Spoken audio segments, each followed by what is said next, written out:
স্বাগত প্রবাসের সংবাদে আপনাদের সঙ্গে আছি আমি আশফাকুর রহমান আদনান। এবারে বিস্তারিত।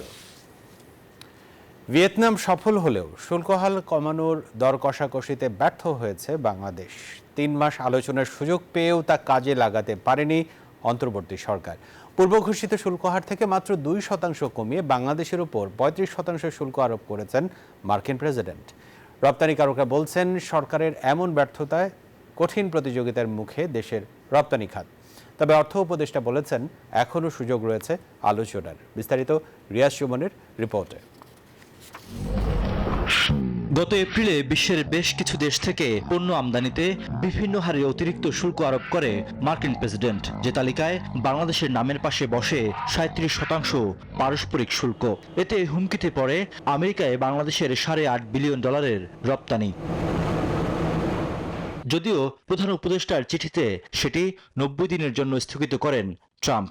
সুযোগ দেয়া হয় আলোচনার, যা কাজে লাগিয়ে কয়েকটি দেশ শুল্ক হার কমাতে পারলেও ব্যর্থ বাংলাদেশ। সোমবার এক ঘোষণায় বাংলাদেশ সহ 14টি দেশের উপর সংশোধিত শুল্ক ঘোষণা করে যুক্তরাষ্ট্র, যেখানে বাংলাদেশের নতুন শুল্ক হার 35% কার্যকর হবে 1 আগস্ট থেকে। এই নেগোসিয়েশনে এই পর্যন্ত যদি বলি যে খুব বেশি স্মার্টনেস আমরা দেখাতে পারিনি। প্রথম 2 মাসে একজন নেগোসিয়েট করছেন, পরবর্তীকালে আবার এই পরিবর্তনে আর একজন গেছেন। এটা একটা রং সিগন্যাল গেলেও যেতে পারে। বাণিজ্য উপদেষ্টা নিজেই এখন এটার মধ্যে ইনভলভ হয়েছেন। আমরা মনে করি প্রধান উপদেষ্টার এটাতে ইনভলভ হওয়া উচিত। রপ্তানি বাজারে বাংলাদেশের কঠিন প্রতিদ্বন্দ্বী ভিয়েতনাম এরই মধ্যে শুল্ক হার 25% নামিয়ে আনতে পেরেছে। তাই নতুন হার কার্যকর হলে রপ্তানিতে প্রতিযোগিতা সক্ষমতা হারাবে বাংলাদেশ, এমন শঙ্কা রপ্তানিকারক ও বিশ্লেষকদের। আমাদের কম্পিটিটিভ কান্ট্রির চেয়ে আমাদের যদি ট্যারিফের পরিমাণ 10 থেকে 15% পার্থক্য থাকে, সেইটা অ্যাডজাস্ট করা খুব একদম অসম্ভব বিষয়। মাত্র কয়েকটা বাজারের উপর যদি আপনার নির্ভরতা থাকে, তাহলে কিন্তু ওই সুবিধাটা হয়তো আপনি সাময়িকভাবে নিতে পারবেন, সেটা দীর্ঘস্থায়ী হবে না। তবে এখনও আলোচনার সুযোগ দেখছে সরকার। এক্ষেত্রে যুক্তরাষ্ট্র থেকে বোয়িং উড়োজাহাজ, মিলিটারি সরঞ্জাম তোলা সহ বিভিন্ন পণ্য আমদানি বাড়ানোর কথা ভাবছে ঢাকা। এখন ওইখানে আমাদের বাণিজ্য উপদেষ্টা আছেন, উনি 3 দিন আগে গেছেন, আজকেই কমার্স যাচ্ছে। 8 তারিখে মিটিং, মানে আমাদের ওদের 8 তারিখ মানে কালকে খুব ভোরবেলা। ওই মিটিং এর পর আমরা বুঝতে পারবো, কারণ এই যেটা দিয়েছে সেটা ঠিক অফিসিয়াল তো, এটা ইউএসটিআর এর সাথে যখন আলাপ করবে উনি ম্যান্ডেটরি, এর আগে 3 দিন আগে কথা বলেছে, কালকের পর আমরা বুঝতে পারবো। বুধবার যুক্তরাষ্ট্রের বাণিজ্য প্রতিনিধি দপ্তরের কর্মকর্তাদের সঙ্গে বাংলাদেশের বাণিজ্য প্রতিনিধি দলের বৈঠক হবে। এখন সেদিকে তাকিয়ে সংশ্লিষ্টরা। রিয়াজ সুমন, নিউজ 24, ঢাকা। পশ্চিমবঙ্গের বর্ধমান জেলার চুরুলিয়ায় অবস্থিত জাতীয় কবি কাজী নজরুল ইসলামের স্মৃতি বিজড়িত নজরুল একাডেমি। কবির ব্যবহৃত বহু জিনিসপত্র সেখানে দীর্ঘদিন ধরে সংরক্ষিত রয়েছে, কিন্তু এবার সেসব স্মৃতিচিহ্ন সরিয়ে নেওয়া হচ্ছে, এমন অভিযোগে চাঞ্চল্য ছড়িয়েছে এলাকায়। কলকাতা থেকে ভাস্কর সর্দারের তথ্যচিত্রে ডেস্ক রিপোর্ট। জাতীয় কবি কাজী নজরুল ইসলামের পুরনো মাটির বাড়িটি 1956 সালে ভেঙে 1958 সালে সেখানেই তৈরি করা হয় একটি বহুতল ভবন, যা নজরুল একাডেমি নামে পরিচিত। দীর্ঘদিন ধরে সেখানে সংরক্ষিত ছিল কবির ব্যবহৃত জিনিসপত্র।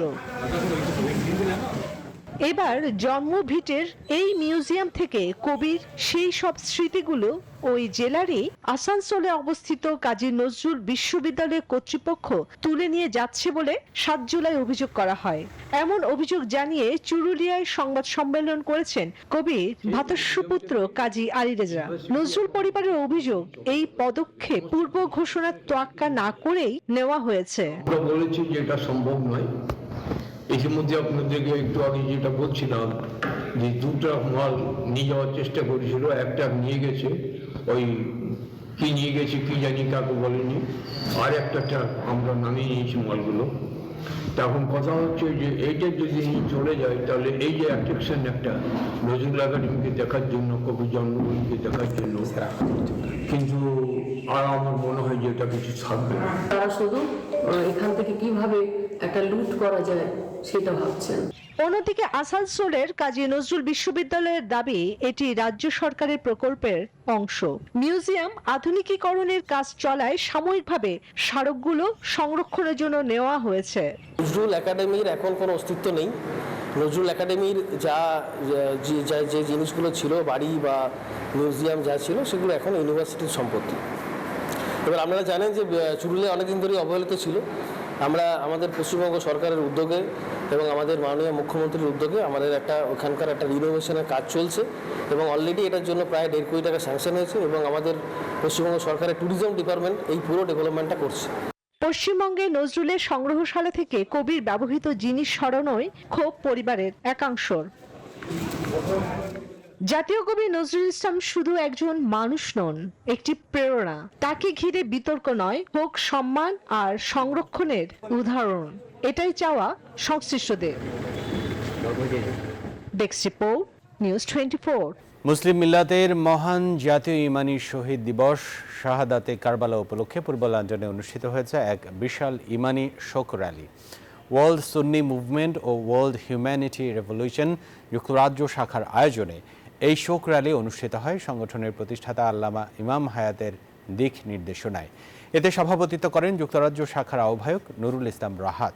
বক্তব্য রাখেন আকরামুজ্জামান, মাফিকুল ইসলাম, মোশাররফ হোসেন আজাদ, মাহমুদা আক্তার, মারুফ উদ্দিন সহ অনেকেই। নেতৃবৃন্দ বলেন, কারবালার শাহাদাত হচ্ছে ইমানি অস্তিত্বের স্মারক এবং মানবতার মুক্তির চূড়ান্ত বার্তা।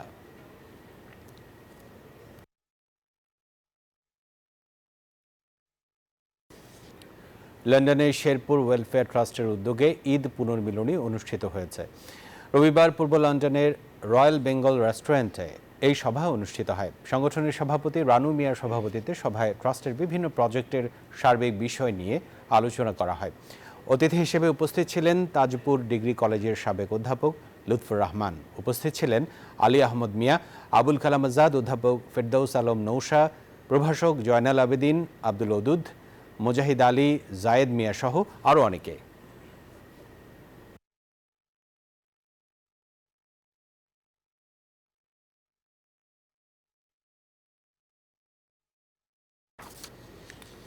নিউ ইয়র্কে বাংলাদেশি আমেরিকান আর্টিস্ট ফোরামের উদ্যোগে সম্পন্ন হলো 3 দিনব্যাপী জমকালো ও রঙিন আর্ট ক্যাম্প।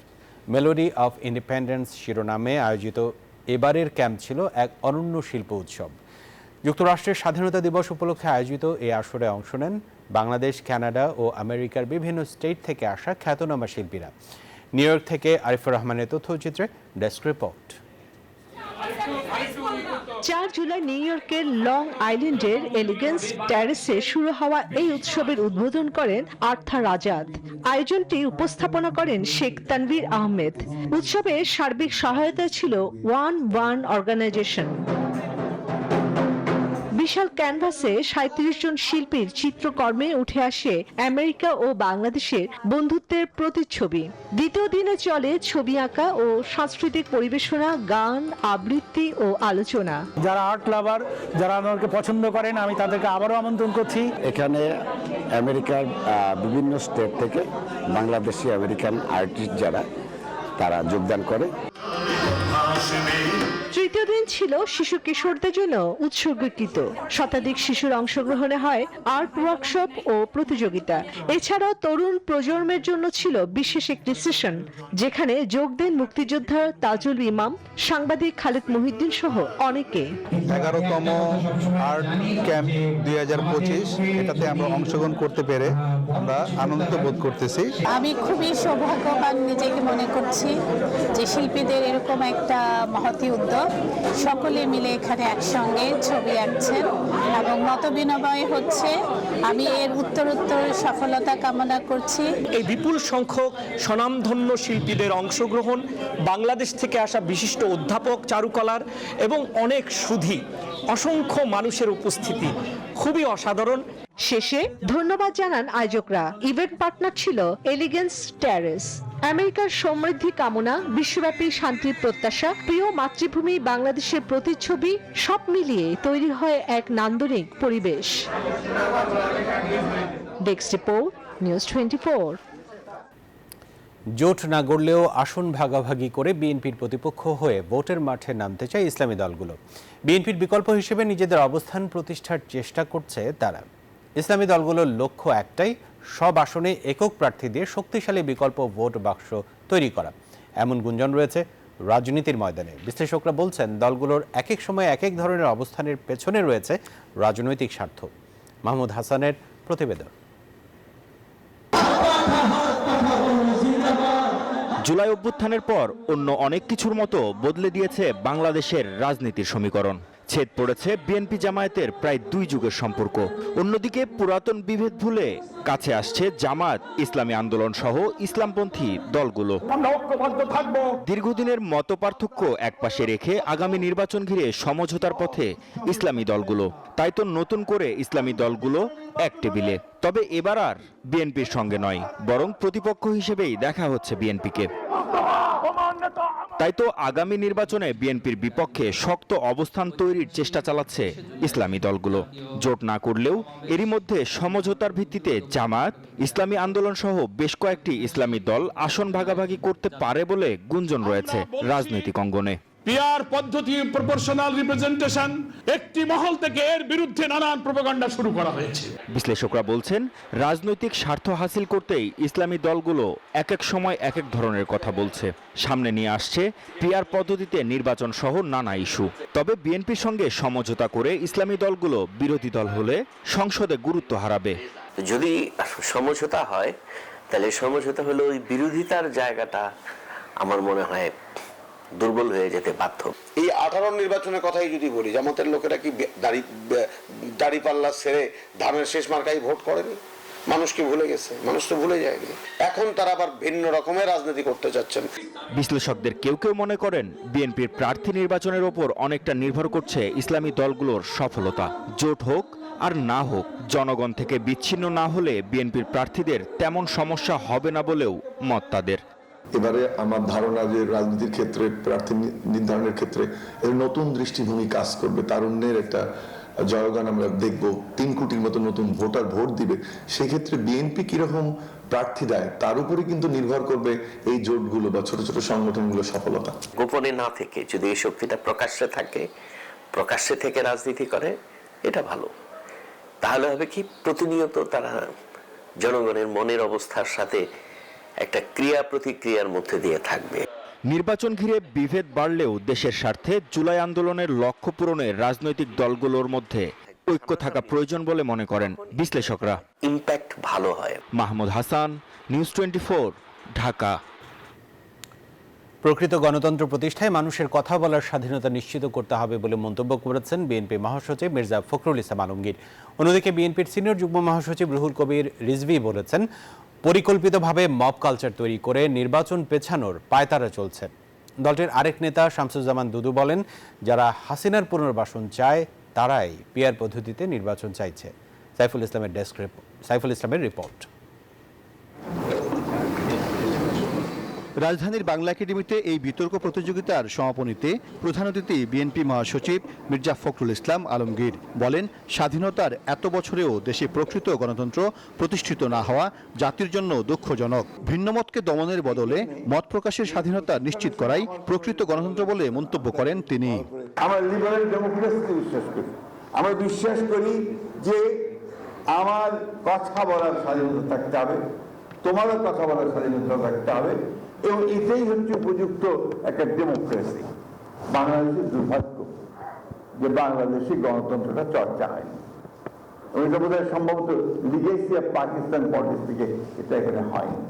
এদিকে নয়াপল্টনের সংবাদ সম্মেলনে বিএনপির সিনিয়র যুগ্ম মহাসচিব রুহুল কবির রিজভী বলেন, শেখ হাসিনার মতো নানা বয়ান তৈরি করে নির্বাচন পিছিয়ে দেওয়ার চক্রান্ত চলছে। অশান্তি ও গণতন্ত্রের পথ চলাকে বাধাগ্রস্ত করা এবং নির্বাচন পেছানোর সুদূর প্রসারী পরিকল্পনা বলে জনগণ মনে করে।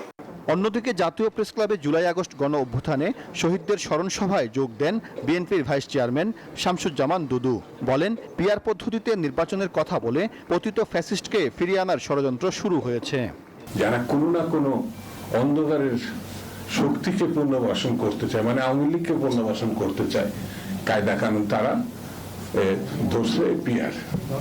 আমার কাছে মনে হয় পিআরটা এখন যথেষ্ট না। দেশে গণতন্ত্র প্রতিষ্ঠার জন্য সুষ্ঠু ও গ্রহণযোগ্য নির্বাচনের বিকল্প নেই বলেও মন্তব্য করেন দুদু। ধরছে পিআর। আমার কাছে মনে হয়। সাইফুল ইসলাম, নিউজ 24, ঢাকা।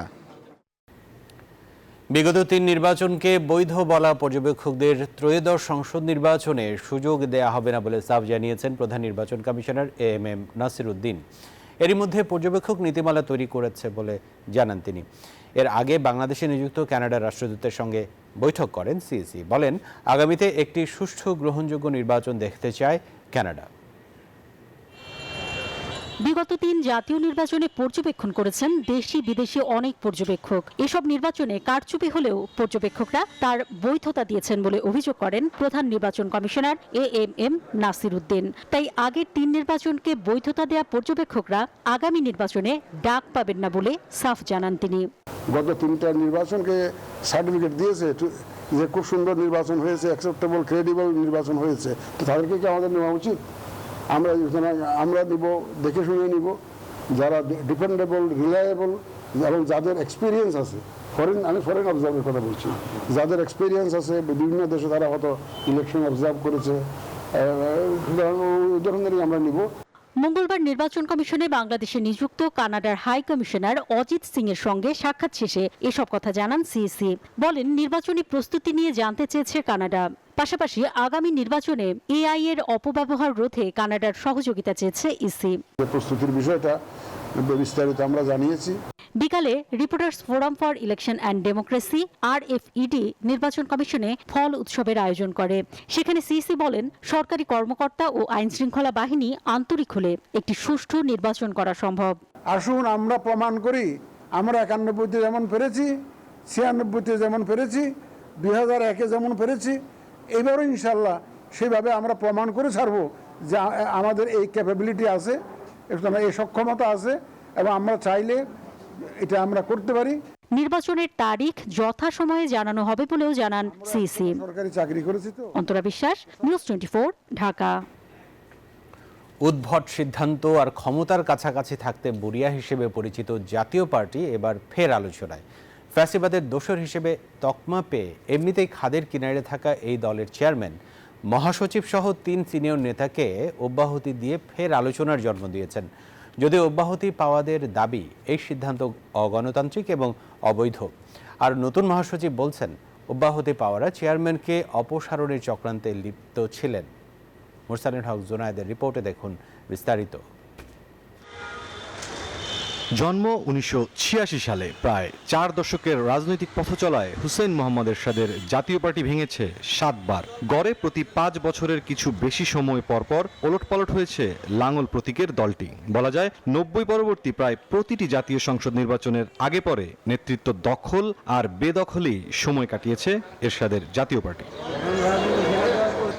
গতকাল সোমবার দলের সিনিয়র কো-চেয়ারম্যান এবং মহাসচিব পদধারীদের দায়িত্ব থেকে সরিয়ে দেওয়া হয়। জ্যেষ্ঠ 3 নেতাকে অব্যাহতি দেওয়া হয় দল থেকেও। মঙ্গলবার দুপুরে পদচ্যুতরা সংবাদ সম্মেলনে অভিযোগ করেন, মনোনয়ন বিক্রির হিসেব চাওয়াই অব্যাহতির কারণ। চেয়ারম্যানের সিদ্ধান্ত বেআইনি হওয়ায় স্বপদে বহালের দাবি করেন তারা।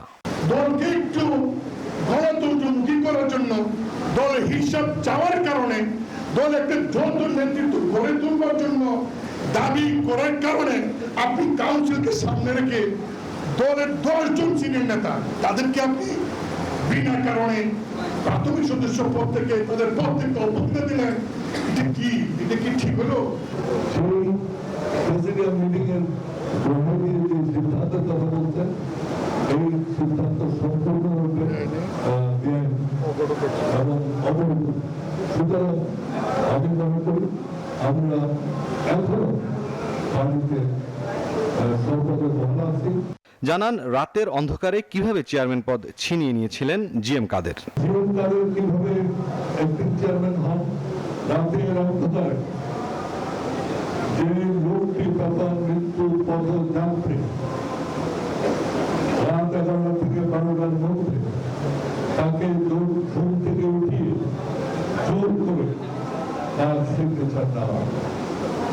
জ্যেষ্ঠ নেতাদের সরিয়ে দেয়া কি দলের পরিচ্ছন্নতা পরিকল্পনা? প্রশ্নের উত্তর দিতে নিউজ 24-এর মুখোমুখি লাঙল প্রতীকের নয়া মহাসচিব। আমি এটাকে ক্লিনজিং বলবো না, এটা নবজন্ম হতে পারে। যে সিনিয়র সম্মানিত প্রেসিডিয়াম সদস্যবৃন্দ বা সিনিয়র নেতৃবৃন্দ যারা ক্ষুব্ধ ন্যাচারালি, যারা প্রাথমিক সদস্য পর্যায় থেকে যাদের অব্যাহতি দেওয়া হয়েছে, আসলে একটি বিকল্প কাউন্সিল করে চেয়ারম্যানকে হুমকি দিয়ে, চেয়ারম্যানের সাথে রাজনীতি না করার ঘোষণা দিয়ে ওনারা নিজেরাই তো আসলে বিকল্প পথ বেছে নিয়েছিলেন। নবজন্মের ক্রাইটেরিয়া তো ওইটা না যে অতীতে কি করেছি, নবজন্মের মূল ক্রাইটেরিয়া হচ্ছে কারা পার্টির নেতৃত্বকে এই মুহূর্তে মানতে চাচ্ছে না। দলীয় গঠনতন্ত্র মেনেই পদ এবং দল থেকে অব্যাহতি দেওয়া হয়েছে কয়েক নেতাকে, জানান জাতীয় পার্টির তরুণ এই মহাসচিব। গঠনতন্ত্রের 30 ধারায় বলা আছে যে পার্টির চেয়ারম্যান কোনো সদস্যের বিরুদ্ধে প্রেসিডিয়াম সদস্যের সাথে আলোচনা করে শাস্তিমূলক ব্যবস্থা নিতে পারবেন। ঠিক তাই উনি করেছেন। তো এই যে আলোচনা করে শাস্তিমূলক ব্যবস্থা নিয়েছেন, এখানে আইনের কোনো ব্যত্যয় হয়নি। আপনারা শুধু একাই চেয়ারম্যানকে সরিয়ে ফেলবেন, চেয়ারম্যানকে রিমুভালেরও কিন্তু গণতান্ত্রিক পথ আমাদের সংবিধানেই বলা আছে। দলীয় কাউন্সিল ঘিরে যে সংকটে পড়ল এরশাদের দল, তা সমাধানের চেয়ে আরও জটিল হওয়ার সম্ভাবনা আছে। কেননা আসছে 14 জুলাই দলটির প্রতিষ্ঠাতার মৃত্যুবার্ষিকী উপলক্ষে পাল্টাপাল্টি কর্মসূচি ঘিরে ব্যাপক শোডাউনের প্রস্তুতি নিচ্ছে উভয় পক্ষ। মুরসালিন হক জুনায়েদ, নিউজ 24, ঢাকা। আর এই ছিল প্রবাসের সংবাদে। এতক্ষণ সময় নিয়ে আমাদের সাথে থাকার জন্য ধন্যবাদ সকলকে।